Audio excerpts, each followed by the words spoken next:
नमस्कार प्रिय निवेशक, आपका स्वागत है हमारी चैनल स्वीट होम इन्वेस्टमेंट्स में। दोस्तों, ये मेरे व्यक्तिगत विचार हैं। ये विचार हमारे निवेशकों के साथ बातचीत पर आधारित होते हैं। आम निवेशक जो अक्सर गलतियां करते हैं, उसके लिए हमारा आज का सबक है निवेश की विविधताओं की आवश्यकता क्यों है। Why diversification is required in investments. In other words, this is also called asset allocation. दोस्तों, हमारी चैनल को सब्सक्राइब करें, बेल आइकन को प्रेस करें, वीडियो को लाइक और शेयर करें प्लीज। आज का सबक है Why diversification is required in investments. निवेश की विविधताओं की आवश्यकता क्यों है। दोस्तों, हम सब लोग अपने घर के लिए वेल्थ मैनेज करते हैं, ज़्यादा से ज़्यादा धन एकत्रित करने के लिए या जो भी हमारी वेल्थ है उसको ऑर्गेनाइज करने के लिए हमें सारी उम्र बड़ी कोशिश करनी पड़ती है। उसी के लिए यह है मेरा वीडियो। ज़्यादातर सारे ये जो 5 तरह की एसेट क्लासेस हैं मैक्रो लेवल पे, हम इनमें डील करते हैं, जिसमें cash equivalents, fixed income, real estate, commodities and equities, ज्यादातर इन्हीं में एक आम आदमी डील करता है।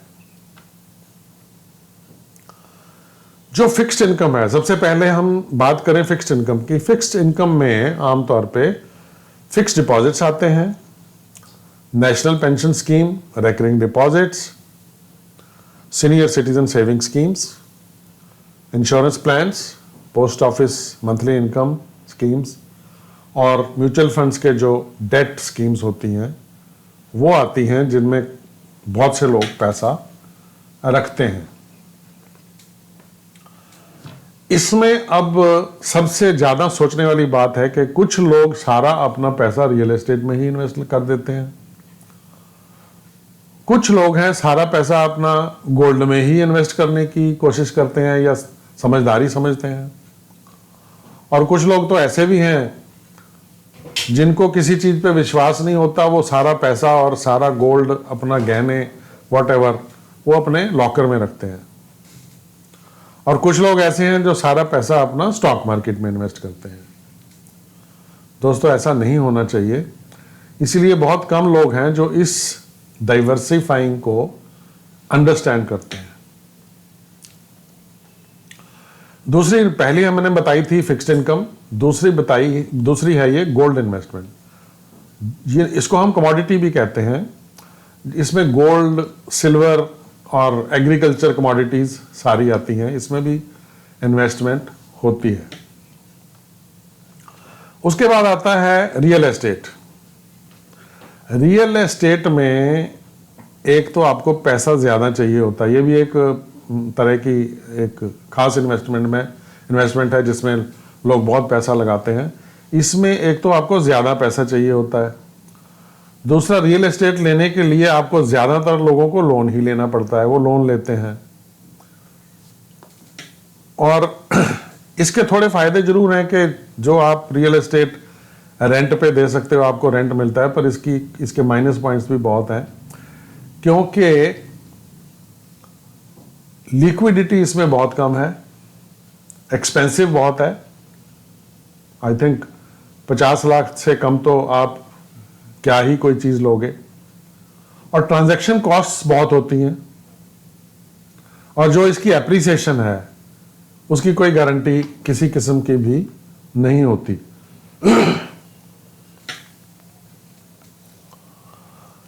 इसमें हम इन्वेस्टमेंट रीट के थ्रू, रीट होता है रियल एस्टेट इन्वेस्टमेंट ट्रस्ट, इसके थ्रू भी कर सकते हैं। और ये जो रियल एस्टेट इन्वेस्टमेंट ट्रस्ट है, ये आजकल म्यूचुअल फंड के थ्रू हम कर सकते हैं। दोस्तों, उसके बाद आता है investing in stocks, ETFs and bonds. ये भी एक तरह की अच्छी इन्वेस्टमेंट है।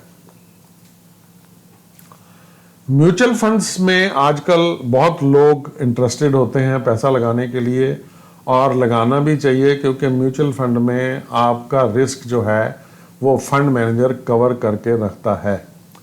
जितनी नॉलेज हम एक आम आदमी को नहीं होती उतनी उससे ज़्यादा नॉलेज फंड मैनेजर को होती है, जो हमारे पैसे की देखरेख करता है।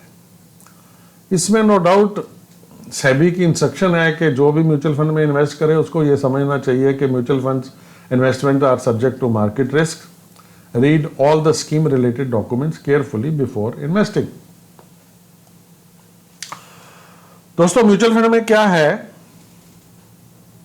इन्वेस्टर्स अपनी मनी को पूल करते हैं और फंड मैनेजर को दे देते हैं। फंड मैनेजर उनको उस पैसे को सिक्योरिटीज में डिफरेंट सिक्योरिटीज में लगाता है और इनकम जनरेट करता है, और जो इनकम जनरेट करता है उसकी जो रिटर्न आती है वो इन्वेस्टर्स को पास बैक होती है। ये म्यूचुअल फंड्स आमतौर पे 3-4 तरह के होते हैं, equity mutual funds, debt mutual funds, रीट्स जो अभी मैंने ऊपर बताया है, और गोल्ड भी हम म्यूचुअल फंड्स के थ्रू इन्वेस्ट कर सकते हैं। म्यूचुअल फंड्स और स्टॉक्स में इन्वेस्ट करने का एक फायदा ये रहता है कि जैसे हम रियल एस्टेट को किराए पे देते हैं और हमें रेंट मिलता है, म्यूचुअल फंड्स और स्टॉक मार्केट में इन्वेस्ट करके हमें अच्छे खासे डिविडेंड्स मिलते हैं। और इसका एक फायदा ये है कि हाईली लिक्विड होता है, ये डाइवर्सिफिकेशन इसमें बड़ी अच्छी हो जाती है। ट्रांजैक्शन फीस जो है इसमें बहुत ही कम होती है, और easy to add and tax advantage retirement accounts. इसमें हम 500 रुपया भी लगा सकते हैं, 100 रुपये की सिप भी शुरू कर सकते हैं। एक आम आदमी के लिए, एक कॉमन पर्सन के लिए इसमें इन्वेस्ट करना बहुत ही बेहतर है। दोस्तों, ये की टेकअवेज हैं। The decision to invest in real estate और stocks is a personal choice that depends on your pocketbook, risk tolerance, goals and investment style। आपकी रिस्क टेकिंग कैपेसिटी कितनी है उसी पे डिपेंड करता है कि आप किस चीज में इन्वेस्ट करो। Real estate and stocks have different risks and opportunities. Real estate is not as liquid and it requires research, money and time, but it provides passive income. Stocks are subject to market, economic and inflationary risk, but don't require a big cash injection, and they generally can be easily bought and sold। Main अगर हम देखा जाए तो यहाँ पे हम ज़्यादातर चर्चा कर रहे हैं रियल एस्टेट की, कमोडिटीज़ की और म्यूचुअल फंड एंड स्टॉक्स की। ये डिपेंड करता है कि इंसान में रिस्क टेकिंग कैपेसिटी कितनी है, टॉलरेंस कितनी है, पेशेंस कितनी है, और ज़्यादा पैसा लगा सकते हैं या थोड़ा पैसा लगा सकते हैं, या थोड़े पैसे से शुरू करना चाहते हैं। दोस्तों, यहाँ एक बहुत ज़्यादा समझने वाली चीज़ है, disadvantages of copycat investing. इसमें मैं स्पेशली ये कहना चाहता हूँ कि हमारे सामने वाले घर ने 3 मंजिला घर बना लिया तो हमारा भी दिल करता है कि नहीं, हम 3 मंजिला घर बनाएं, चाहे हमें जरूरत है चाहे नहीं है। बिल्डर लोग आजकल इतनी ज्यादा एडवर्टाइजमेंट करते हैं तो एक कॉपी कैट इन्वेस्टिंग हमारे में एक आ जाती है कि हमारे दोस्त ने या हमारे रिश्तेदार ने एक फ्लैट लिया है तो हम भी ले लेते हैं जबकि हमको उसकी ज़रूरत नहीं होती। और सीरियसली मैं कहना चाहूँ तो एक आम आदमी के लिए एक अपना घर होना ज़रूरी है। उसके बाद इन्वेस्टमेंट के लिए प्रॉपर्टी में investment is not necessary and it is not advisable also. जो अपनी प्रॉपर्टी को की अच्छी तरह देखभाल कर सकता है, जो ये जोखिम उठा सकता है, उसको प्रॉपर्टी में इन्वेस्टमेंट करनी चाहिए। अदरवाइज जो दूसरे एवेन्यूज़ हैं इन्वेस्टमेंट करने के, वो आसान भी हैं, उसमें रिटर्न भी काफ़ी है और लिक्विड हैं। प्रॉपर्टी को आप जब बेचना चाहो तो कई बार बहुत मुश्किल से बिकती है, लेकिन दूसरे stock market and mutual funds में आपको जो लिक्विडिटी है बड़ी आसान मिल जाती है। नटशेल में इसका जो कंक्लूजन है वो ये है कि don't put all eggs in one basket. ये एक कहावत है जो बहुत मशहूर है, हर इंसान को पता है।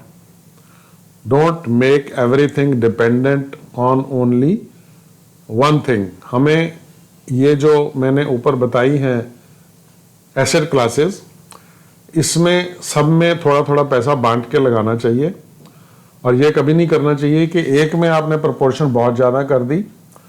और इसमें जो रियल एस्टेट में अगर पैसा लगाना है तो वो आपको बहुत सोच समझ के लगाना चाहिए, क्योंकि हम किसी का कॉपी कैट बन के पैसा लगा देते हैं, बट बाद में बहुत से लोग पछताते हैं। दोस्तों, हम आपसे आग्रह करते हैं कि हमारी चैनल के वीडियोस को शुरू से किताब के पन्नों की तरह पढ़ोगे तो आपको काफ़ी अच्छा लगेगा। दोस्तों, प्लीज़ हमारी वीडियोस को लाइक करें, अगर कोई कमेंट है तो कमेंट करें, शेयर करें, सब्सक्राइब करें। हमारी हमेशा कोशिश रहेगी कि आपके स्वीट होम की वेल्थ क्रिएट करने के लिए अच्छे से अच्छे सुझाव देने के लिए हम प्रयास करते रहेंगे। धन्यवाद दोस्तों, मिलते हैं आपको अगले वीडियो में।